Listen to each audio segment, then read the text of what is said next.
One of the biggest mistakes that preachers make is leaving out hope. Either not putting enough in or leaving it out altogether. And not just preachers. It's any Christian, most Christian. I speak in generalities. Many Christians, many preachers, we want to focus on what I call the commandments. Here are the things that you should be doing, and here are the things that you should not be doing. End of story. But that can't be the end of story. That's not the end of story.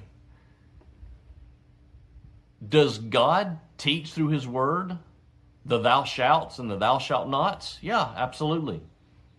Jesus even said, if you love me, you'll obey my commandments.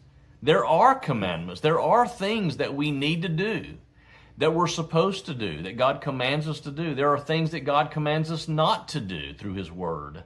And as teachers, we are to teach those things. But that's not teaching the whole counsel of God. The gospel is the good news. The gospel says man sinned, or God created man, man sinned, God saved man. That's like the boiling it down to even less than a nutshell. God saved man. That's the good news, and that's the hope. Because I may be in what we might call a saved state right now. It's kind of like throwing a life preserver out to somebody. I am in the water right now in this world, and I am drowning, and God has thrown out His life preserver, and I've got that. I'm holding on to that life preserver. But I'm not saved until I'm back on the boat, or I'm back on land, however you want to see that. I'm in a safe state. I've got the life preserver. So that's kind of where I am. That's where we are all right now in this life.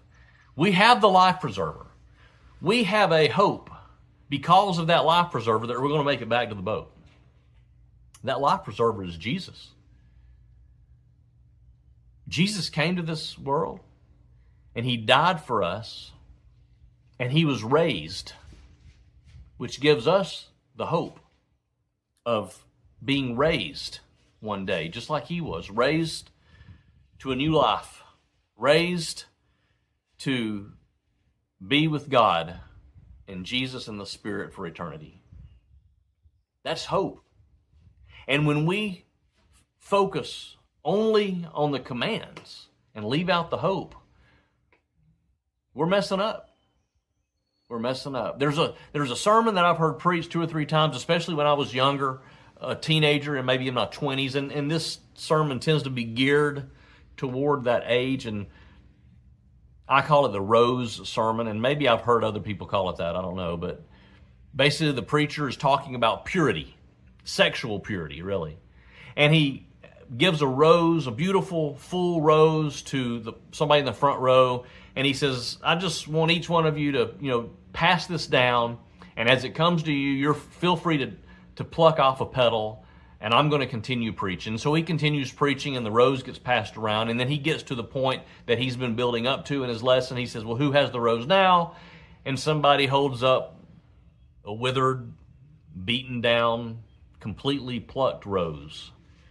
And his point is, while you remain pure, you look like that beautiful, full rose that this one started out as. But if you give in to the temptations, then you'll end up looking like this pathetic, beaten down stem. That is a lesson, first of all, that does need to be taught. But I can almost guarantee you, especially in this day and age and this culture, that there are going to be people out there in that audience, young people, who that message has come a little too late for. They've already given in to the temptation. Now, there are going to be people out there that have given in to the temptation and they don't plan on stopping. They like it just fine where they are. But what about those people who have given in to temptation?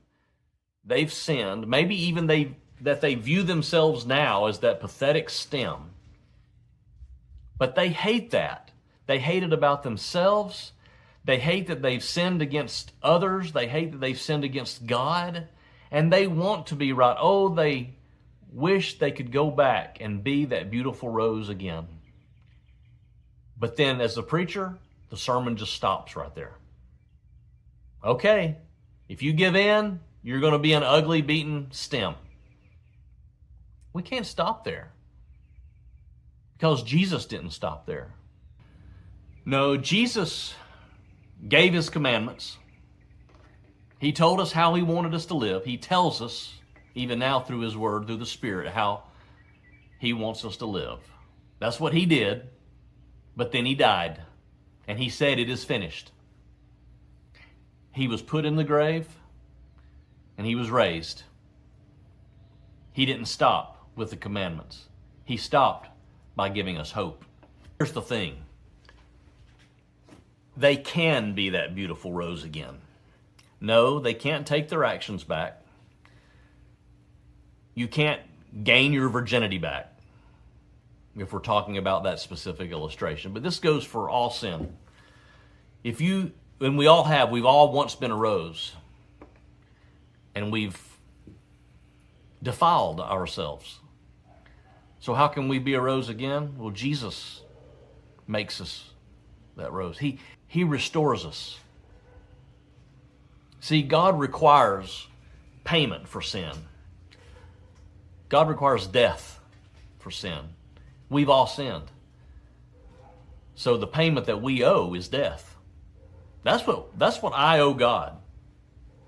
Because I've sinned, I owe him my life. Jesus died for me. Jesus died for all of us. That's hope. That gives us hope. One day, if we just hang on to Jesus, like we would hang on to that life raft, we'll make it to the boat. We'll make it to heaven. Let me know what you think in the comments. See you next time.